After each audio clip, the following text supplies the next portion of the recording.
આપણે આવી ગયા છે વાડીએ ને વાડીએ હવે કામ તો આપણે દવા છાંટવાની છે. તો દવા છાંટવાની છે ને વાડીએ આપણે પેલા જોયું તો પપ્પા પાણી વાળતા હતા મારા. તો જો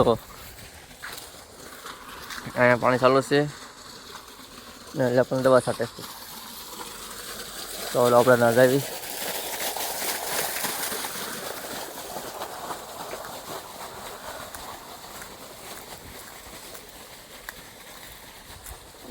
આપણે તો હાલવા મીણ્યા છે એવી ઠેઠ પગી જવાનું ઠેઠના પાણી વાળાના.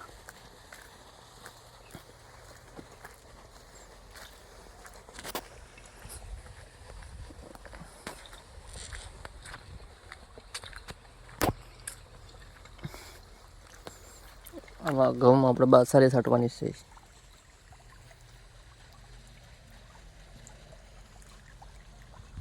તો પાછા ખંપાળ લેવા રહી છે. અહીંયા લેવું તો છે નહીં નકરું કાંઠે વાળી દીધું ને પાણી ચાલુ છે તો વચમાં કંઈ પડે નહીં.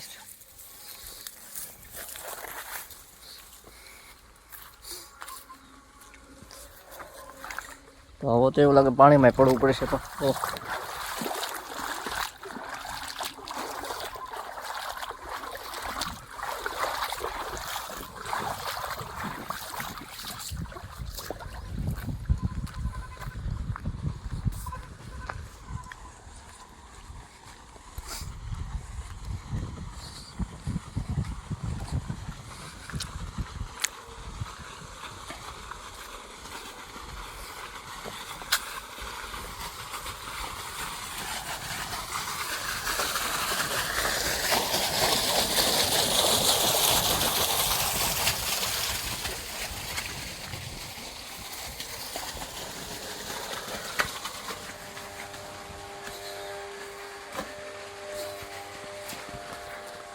આપણે દીધી ખંપાળી ને હવે આપણે જવા દઈએ છીએ.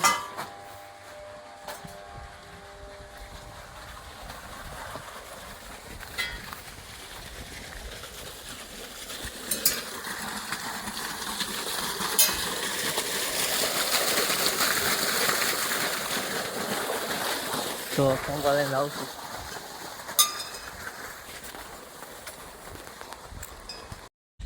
હાલો ગાઈસ, તો જે ખેતી કરતા હોય ને એ કહેજો કમેન્ટમાં કે કેટલા દીમાં ઘઉં ઉગે છે, કેટલા જમણમાં ઘઉં ઉગે છે એ મને કમેન્ટમાં જણાવજો.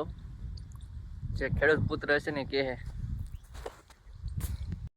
આપણે શરદી દવા આવે ને હવે આપણે જવાનું છે ઘરે.